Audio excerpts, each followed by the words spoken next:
जय हिंद दोस्तों। आज की इस आंसर राइटिंग क्लास के अंतर्गत हम लोग जीएस पेपर 5 जो कि यूपी स्पेशल का पेपर होता है उसके हिस्ट्री सेक्शन से, उसके इतिहास के सेक्शन से हम लोग यहां पर एक बहुत इंपॉर्टेंट क्वेश्चन को देखने वाले हैं। और ध्यान दीजिएगा, इस पैटर्न पर पीवाईक्यू में प्रश्न ऑलरेडी पूछा जा चुका है और इसी पैटर्न पर कई सारे प्रश्न बनने की संभावना लगातार रहती है। तो हम लोग इस क्लास के माध्यम से इस पूरे टॉपिक को यहां पर कंप्लीट करेंगे, प्लस साथ साथ में आप लोग यहां पर नोट्स बनाते चलना, क्योंकि आगे जो भविष्य में क्वेश्चन यहां से बनकर के आएंगे वो आपको यहां पर बहुत हेल्प करने वाले हैं। ठीक है, ध्यान दीजिएगा भाई। क्वेश्चन क्या कह रहा है दोस्तों? क्वेश्चन बहुत क्लियर है, कह रहा है कि discuss the role of Uttar Pradesh. Uttar Pradesh की भूमिका की चर्चा करनी किस संदर्भ में? तो during the non cooperation movement in India, Bharat में असहयोग आंदोलन के दौरान जो उत्तर प्रदेश की भूमिका थी उस पर आपको चर्चा करना है। ध्यान दीजिएगा, क्वेश्चन में बहुत क्लियर एक पॉइंट है कि डिस्कस। अच्छा, हमने लगातार एक पॉइंट डिस्कस किया है। क्या डिस्कस किया है भाई? कि जब भी आपसे प्रश्न में कैलेंडर वर्ड डिस्कस या चर्चा करें रहे तो वहां पर हम लोग कुछ ना कुछ चैलेंजेस, कुछ ना कुछ चुनौतियों को डिस्कस करते हैं और फिर अंत में कंक्लूजन में उसका समाधान देते हैं। तो इस प्रश्न में कैसे आंसर राइटिंग की जाएगी, इस प्रश्न में क्या चीजें लिखा जाएगा, देखो समझने का प्रयास करो। जितने भी आजादी के मूवमेंट्स रहे, जैसे कि आपका 1857 का आंदोलन रहा हो या फिर आपका असहयोग मूवमेंट रहा, भारत छोड़ो मूवमेंट रहा, सविनय अवज्ञा आंदोलन रहा, इन सब मूवमेंट्स के ड्यूरेशन में उत्तर प्रदेश की भूमिका क्या है, ये एक बेहद इंपॉर्टेंट टॉपिक है। प्रीवियस ईयर में अगर आप देखोगे तो 1857 में यूपी की भूमिका ऑलरेडी पूछी जा चुकी है। तो संभव है कि आने वाले ईयर्स में या तो ये प्रश्न पूछ सकता है कि असहयोग मूवमेंट में, नॉन कोऑपरेशन मूवमेंट के टाइम में यूपी की भूमिका क्या थी, या फिर भारत छोड़ो आंदोलन के समय यूपी की भूमिका क्या थी। तो हम लोग ना इस टॉपिक को पैरेलली यहां पर तैयार भी करते चलेंगे। ठीक है, ध्यान दीजिएगा। अब हम लोग पहले कैलेंडर वर्ड पर फोकस करते हैं कि कैसे हम लोग को आंसर राइटिंग करनी है, क्या हमारे आंसर का एक स्ट्रक्चर यहां पर होना चाहिए। ठीक है, सबसे पहली बात जो यहां पर होगी दोस्तों, जिसको हम लोग कहते हैं आंसर का स्टार्टिंग पॉइंट, उसको हम लोग कहते हैं इंट्रोडक्शन या फिर भूमिका। ठीक है, भूमिका में हम लोग क्या लिखेंगे? भूमिका में एक बहुत सिंपल सा विकल्प ये है कि भाई चूंकि प्रश्न असहयोग आंदोलन पर दिया गया है, प्रश्न नॉन कोऑपरेशन मूवमेंट पर दिया गया है, तो हम लोग इस आंदोलन के संदर्भ में कुछ पॉइंट्स इंट्रोडक्शन में बताएंगे। जैसे कि क्या क्या पॉइंट्स यहां पर बताया जा सकता है। सबसे पहला पॉइंट ये कि ये आंदोलन की जो अवधि थी ये कब रही, ठीक है, किस ड्यूरेशन में, जैसे कि 1920 से 1922 के ड्यूरेशन में ये पूरा आंदोलन चला, उसके बारे में एक संक्षिप्त परिचय आप लोगों को यहां पर देना है। ठीक है, और क्या देना है भाई कि किसके लीडरशिप में, ठीक है, ये आंदोलन की शुरुआत किया गया। ठीक है, तो गांधी जी के नेतृत्व में हमने इस मूवमेंट को शुरुआत किया। एक पॉइंट हम लोग इंट्रोडक्शन में ये ऐड कर सकते हैं। इस आंदोलन का कारण क्या रहा, तो आप बताओ कि ब्रिटिश गवर्नमेंट की जो दमनकारी नीतियां थी, या फिर मैं कहूं तो रॉलेट सत्याग्रह का जो मूवमेंट था उसी को आगे बढ़ाते हुए और खिलाफत मूवमेंट से मर्ज करते हुए असहयोग आंदोलन की यहां पर शुरुआत किया गया। ठीक है, आप इस पॉइंट को, कारण को यहां पर ऐड कर सकते हो। प्लस आपको एक बेहद इंपॉर्टेंट पॉइंट इंट्रोडक्शन में और ऐड करना चाहिए, वो ये कि ये मूवमेंट का उद्देश्य क्या था। अब समझना, आप लोग कहोगे सर आपने इतने सारे पॉइंट्स इंट्रोडक्शन में ही लिखने को कह दिया, कैसे इंट्रोडक्शन फ्रेम किया जाएगा? क्योंकि हमारे पास शब्दों की भी एक सीमा है। हम लोग के पास टोटल शब्द सीमा यहाँ पर 125 वर्ड्स की दी गई है, ध्यान रखिएगा। हम लोग कैसे इसमें एक इंट्रोडक्शन, एक इफेक्टिव इंट्रोडक्शन को यहाँ पर लिख करके आएंगे? तो बहुत सिंपल फॉर्मेट बताता हूँ। जैसे कि आप ऐसे लिखो कि महात्मा गांधी जी के नेतृत्व में, आपने सेकेंड पॉइंट को यहाँ पर कवर कर दिया कि गांधी जी के नेतृत्व में आंदोलन चल रहा है। महात्मा गांधी जी के नेतृत्व में 1920 से 1922 के दौरान भारत के स्वतंत्रता संग्राम में एक बहुत ही महत्वपूर्ण आंदोलन हुआ, असहयोग आंदोलन। इसका कारण क्या था? तो ब्रिटिश गवर्नमेंट की जो दमनकारी नीतियां थी और रॉलेट सत्याग्रह के परिणाम स्वरूप ये मूवमेंट की शुरुआत किया गया। और इसका उद्देश्य ये था कि ब्रिटिश औपनिवेशिक गवर्नमेंट, ध्यान दीजिएगा बहुत इंपॉर्टेंट पॉइंट बता रहा हूं, ब्रिटिश औपनिवेशिक गवर्नमेंट का अहिंसक तरीकों से विरोध करना, कुछ रचनात्मक तरीकों को यहां पर शामिल किया गया। ठीक है, जिसके अंतर्गत ब्रिटिश वस्तुओं का बहिष्कार, ब्रिटिश संस्थानों का बहिष्कार, ब्रिटिश जॉब का बहिष्कार आदि आदि शामिल थे। आप एक इंट्रोडक्शन में एक बहुत इफेक्टिवली इन सारे पॉइंट्स को शामिल कर सकते हैं। अब मान लो प्रश्न आपसे पूछ दिया भारत छोड़ो मूवमेंट पर, तो हम क्या लिखेंगे? हम वही सारे पॉइंट्स वहां पर लिखेंगे, लेकिन केवल उस आंदोलन के संदर्भ में। वे भारत छोड़ो मूवमेंट क्यों हुआ, कारण क्या थे, किसके नेतृत्व में किया गया, उद्देश्य क्या था। ठीक है, इन पॉइंट्स को बताते हुए हम लोग अपना इंट्रोडक्शन यहां पर देंगे। अब ध्यान दीजिएगा यहां पर, चूंकि जो प्रश्न पूछा गया है वो पूछा गया है रोल ऑफ उत्तर प्रदेश, उत्तर प्रदेश की भूमिका पूछी गई है। तो इंट्रोडक्शन में आप एक पॉइंट यहां पर ये भी ऐड करो कि उत्तर प्रदेश का इस आंदोलन में एक बहुत ही महत्वपूर्ण स्थान रहा है, क्योंकि यह क्षेत्र राजनीतिक जागरूकता और संघर्ष की दृष्टि से काफी सक्रिय था। आप एक पॉइंट ये ऐड करके अपने इंट्रोडक्शन को बहुत ही शानदार तरीके से लिख सकते हो। बात समझ रहे हो? हमने क्वेश्चन की सारी डिमांड को इंट्रोडक्शन में ही फिल कर दिया। कोई अगर तीसरा व्यक्ति जिसके पास ये क्वेश्चन नहीं है, ध्यान दीजिएगा, मानो मैं क्वेश्चन गायब कर दूं और मैं इंट्रोडक्शन में क्या लिखूं, ये सारे पॉइंट जो भी आपको स्क्रीन पर दिख रहा है प्लस यूपी की भूमिका लिख दूं, तो क्या अगर किसी व्यक्ति को जिसको क्वेश्चन नहीं पता है, क्या वो इस बात को पढ़ करके क्वेश्चन को एज्यूम नहीं कर पाएगा? बिल्कुल कर पाएगा। यही अप्रोच होती है एक अच्छा आंसर लिखने की, कि आपके सामने अगर प्रश्न नहीं भी है तो एटलीस्ट आप प्रश्न की कल्पना कर पाओ कि ठीक है भाई, जो आंसर लिखा गया है वो किस प्रश्न को ध्यान में रखते हुए लिखा गया होगा। ये पॉइंट हम लोग को ध्यान रखना है, ठीक है। तो इतने सारे बिंदु बताते हुए यूपी की एक इंपॉर्टेंट भूमिका को आप इंट्रोडक्शन में मेंशन कर दोगे। क्यों? क्योंकि यूपी का जो पूरा लोकेशन था वो राजनीतिक और संघर्ष की दृष्टि से बेहद सक्रिय क्षेत्र था उस टाइम पर, ठीक है। तो ये आपका एक बहुत इफेक्टिव इंट्रोडक्शन हो गया। अब हम लोग बात करते हैं भूमिका की, मेन बॉडी की, ठीक है। ध्यान दीजिएगा, भूमिका मतलब उत्तर प्रदेश की भूमिका किसमें? इस आंदोलन में। ये प्रश्न आप लोगों से पूछा गया। मेन बॉडी आप लोगों की यहां पर ये स्टार्ट होती है। अब कैसी भूमिका बतानी है और क्या यहां पर कोई इनोवेटिव अप्रोच है अपने आंसर को लिखने का? बहुत अच्छे अच्छे अप्रोच मैं आपको समझा रहा हूं, ध्यान समझिएगा। सबसे अच्छा देखो, हम बात कर रहे हैं नॉन कॉपरेशन मूवमेंट की, 1920-1922 का ड्यूरेशन है। अगर हम इस पॉइंट का जिक्र करते हैं तो हमको एक बात तो बहुत क्लियर होती है कि भाई यूपी में एक घटना घटी थी। कौन सी? चौरी चौरा घटना। ये इंपॉर्टेंट इसलिए भी है कि 2022 में, ठीक है, गवर्नमेंट के द्वारा इसके 100 साल पूरे होने पर एक आयोजन किया गया था, प्रॉपर चौरी चौरा महोत्सव का आयोजन किया गया था, जहां पर हमने इसके शताब्दी वर्ष पूरे होने को लेकर के और जो क्रांतिकारी यहाँ पे जो वीर शहीद हुए थे उनकी स्मृति में हमने एक पूरा आयोजन किया था। तो चौरी चौरा मूवमेंट तो बहुत इंपॉर्टेंट है ही, लेकिन क्या, ध्यान दीजिएगा मैं बहुत क्लियर बोल रहा हूं, क्या हमको अपने आंसर का पहला पॉइंट चौरी चौरा मूवमेंट को शामिल करना चाहिए? बिल्कुल नहीं। क्यों? क्योंकि भाई चौरी चौरा मूवमेंट वो घटना थी जिस घटना के परिणाम स्वरूप असहयोग आंदोलन को समाप्त किया जाता है, ठीक है, बात समझना। तो इस पॉइंट को हम लोग अपने मेन बॉडी की शुरुआत में नहीं रखेंगे। हम लोग शुरुआत में कौन से बिंदु रखेंगे, समझने का प्रयास करो। हम क्या रखेंगे?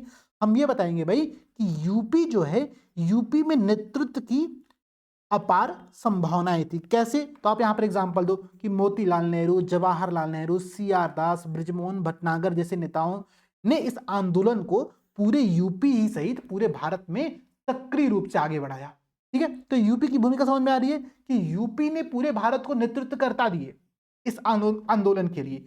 हम एग्जाम्पल भी यहां पर मेंशन कर रहे हैं।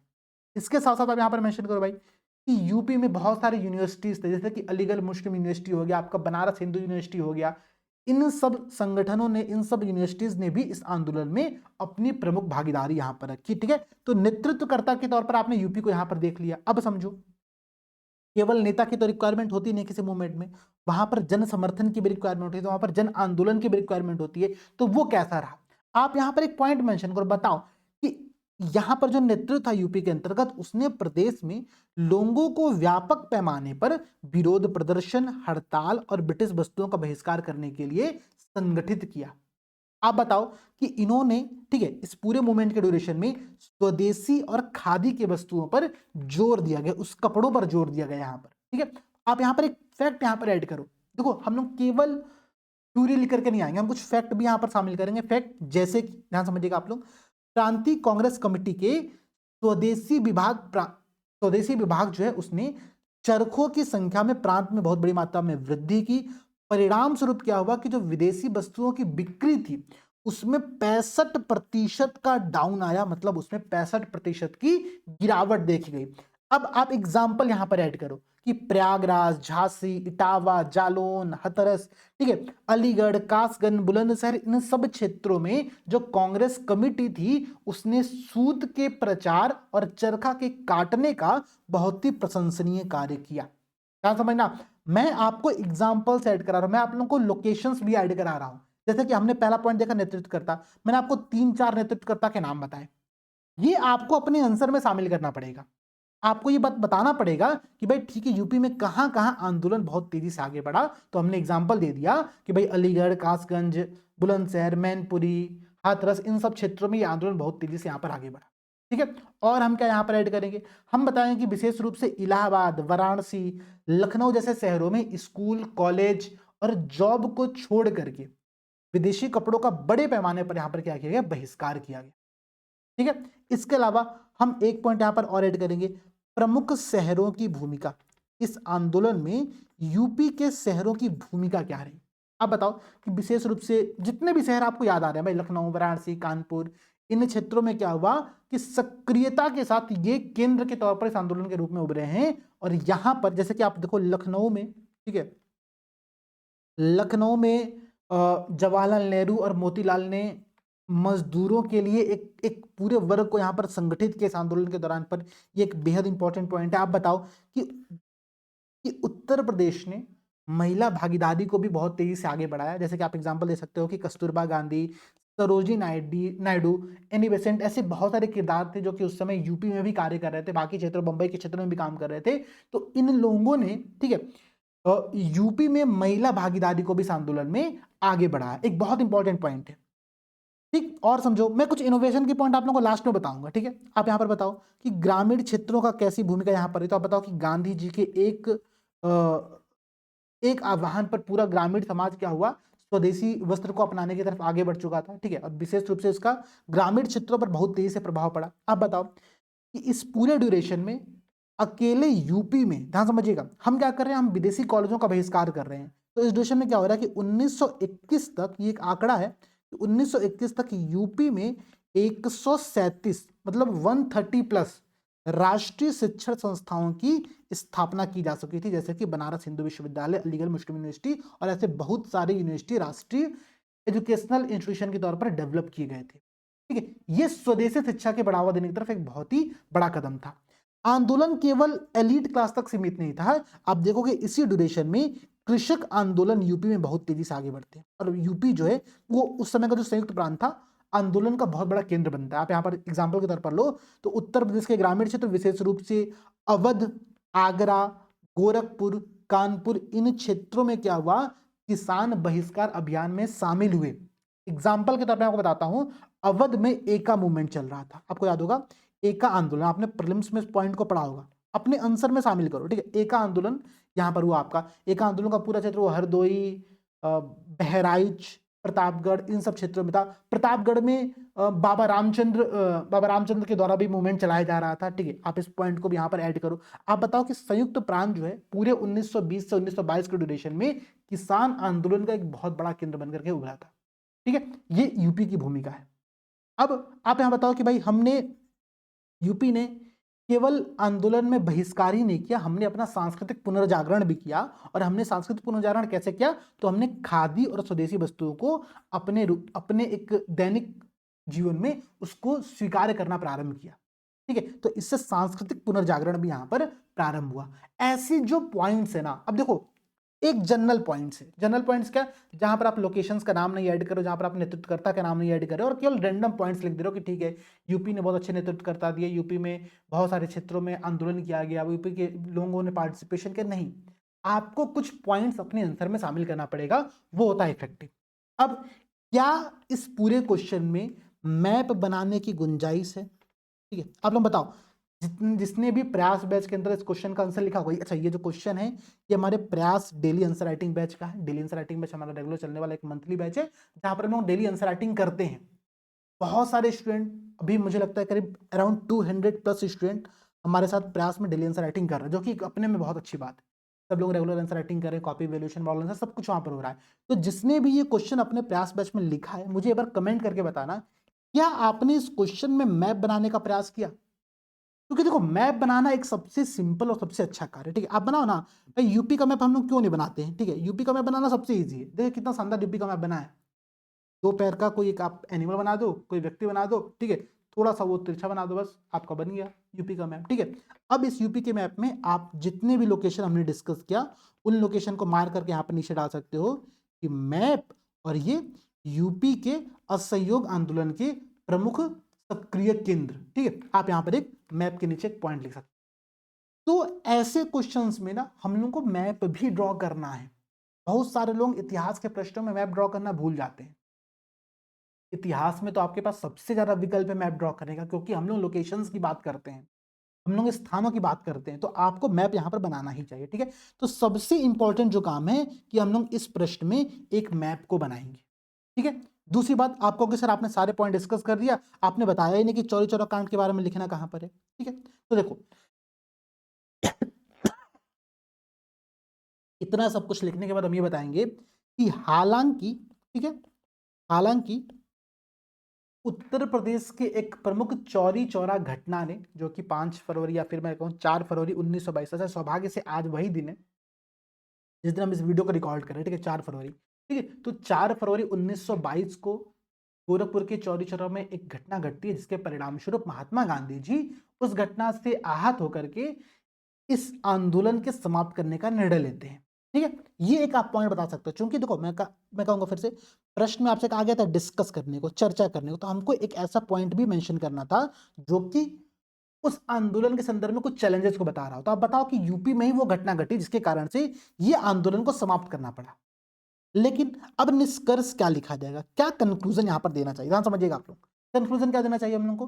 कंक्लूजन देने के सबसे अच्छा पॉइंट यहां पर ये है, आप ऐसे कंक्लूजन लिखो, आप यहां पर ये बताओ कि दमन की चुनौतियों और 1922 में आंदोलन के अंतिम रूप से वापस लिए जाने के बावजूद उत्तर प्रदेश ने इस पूरे मूवमेंट में एक महत्वपूर्ण नेतृत्व प्रदान किया, समाज के विभिन्न वर्ग यहां पर शामिल हुए, और अब सबसे इंपॉर्टेंट पॉइंट ऐड करना है कि चौरी चौरा घटना के कारण भले ही असहयोग आंदोलन को समाप्त कर दिया गया, लेकिन इस आंदोलन ने भविष्य में करो या मरो जैसे मूवमेंट की स्थापना की, जैसे मूवमेंट की नींव रखी, जिसके परिणाम स्वरूप भारत अंततः आजाद हुआ। यहां समझना, असहयोग मूवमेंट बहुत सफल मूवमेंट था। उस मूवमेंट ने करो या मरो, भाई चौरी चौरा कांड में लोगों ने बहुत कुछ किया। भले ये आंदोलन जो था अहिंसात्मक तौर पर स्टार्ट किया गया, लेकिन इस आंदोलन ने अंत में यह भी बताया कि अगर आवश्यकता पड़ेगी तो हिंसा भी होगी। और अंत में 1942 में आप देखोगे भारत छोड़ो मूवमेंट के ड्यूरेशन में वो चीज होती है। महात्मा गांधी जी खुद कहते हैं कि अब समय है करो या मरो का, डू और डाई का सिचुएशन यहां पर आ चुकी है और अब हमको ये काम करना पड़ेगा। तो चौरी चौरा घटना ने ही लोगों को उस बात के लिए प्रेरित किया और अंततः भारत की आजादी की नींव रखी, ठीक है। ये एक पॉइंट आप लोगों को यहां पर शामिल करना है। तो देखो हमने क्वेश्चन की कंप्लीट डिमांड को फुलफिल किया। क्वेश्चन में था डिस्कस करना, चर्चा करें, हमने चर्चा करे में एक नेगेटिव पॉइंट्स को भी मेंशन किया, हमने यूपी की पूरी भूमिका भी बताई, बहुत सारे एग्जांपल्स बहुत सारे पॉइंट्स के साथ साथ बताया। हमने यहां पर एक मैप को भी ड्रॉ करना समझा कि मैप भी कैसे ड्रॉ करना है हम लोग को, और इसके पश्चात हमने यहां पर क्या किया, हमने एक बहुत ही शानदार निष्कर्ष दिया जो कि भारत की आजादी से इस बात को जोड़ता है। बात समझ में आ रही है? जितने लोगों ने अभी तक इस क्वेश्चन का आंसर नहीं लिखा है या फिर जिसने लिखा भी है, मैं आप लोगों को एक सजेशन दूंगा, ये आप लोगों के लिए होमवर्क है, ठीक है। इसी सेम प्रश्न का उत्तर आप सबको लिखना है दोबारा से, ठीक है। 125 शब्द का प्रश्न है। इस बार जब हम अपने आंसर को लिखेंगे तो जितने पॉइंट्स मैंने आपको बताए वो सारे पॉइंट शामिल करते हुए एक मैप को ड्रॉ करते हुए, और अगर आपके पास कोई नया इनोवेटिव पॉइंट्स, नया इनोवेटिव तरीका अपने आंसर को रिप्रेजेंट करने का, तो उसको शामिल करते हुए आपको अपना आंसर लिखना है। और लिखने के पश्चात जो हमारा टेलीग्राम चैनल है, ठीक है, उसका जो फैमिली ग्रुप है, आप उस फैमिली ग्रुप की लिंक आप इस वीडियो के डिस्क्रिप्शन में भी देख सकते हो, वहां से जाकर के आपको अपना आंसर की पीडीएफ वहां पर सबमिट करनी है, ठीक है। सब लोग ऐसा करो। देखो ये फ्री इनिशिएटिव आंसर राइटिंग का चल रहा है, क्यों चल रहा है? क्योंकि आप लोग आंसर राइटिंग सीख पाओ। आंसर राइटिंग इतना बड़ा हर्डल है, लोग परेशान है सर आंसर राइटिंग नहीं हो रही, आंसर राइटिंग नहीं हो रही है। सबसे सिंपल तरीका है पेन उठाओ, आंसर राइटिंग करो, उसके अलावा कोई विकल्प ही नहीं है आपके सामने। हमने एक प्रॉपर 20 मिनट का एक टॉपिक डिस्कस किया। मैं उम्मीद करूंगा आप सब लोग इसका आंसर लिखोगे, लिख करके सबमिट करोगे। इसके अलावा GS5, GS6 और अब मैंने साथ ही साथ एथिक्स की भी क्लासेस आप लोगों की स्टार्ट कर दी हैं। यूट्यूब पर ये सब कुछ फ्री में चल रहा है। इन सब के अलावा डेली आंसर राइटिंग प्रोग्राम प्रयास बैच चल ही रहा है, आप सब लोग ज्वाइन करो, जुड़ो। डेली बैच में जुड़ोगे तो आप लोगों के लिए भी एक मोटिवेशन है कि भाई ठीक है आंसर लिख करके सबमिट करना है, कॉपी वैल्यूएशन होगा, तो थोड़ा सा एक मजा आता है, ठीक है। पिछला जो गूगल मीट हुआ था हमारा, वहां पर मैंने हम लोगों ने एक बार एक पॉइंट भी डिस्कस किया कि अगले गूगल मीट में प्रयास बैच की हम लोग एक सरप्राइज टेस्ट, सरप्राइज तो क्या ही रह गया अब वो, बट एक सरप्राइज टेस्ट इस सेंस में कि क्वेश्चन आप लोग को नहीं पता रहेगा, क्वेश्चन मैं आप लोगों को वहीं दूंगा, लाइव में आप लोगों को आंसर राइटिंग कराऊंगा और फिर हम लोग उसको डिस्कस करेंगे, ठीक है। तो चलिए मिलते हैं आप लोगों से अगली क्लास में। सभी दोस्तों को जय हिंद, जय भारत। क्लास को लाइक जरूर करना और कमेंट सेक्शन में अपना फीडबैक जरूर शेयर करना।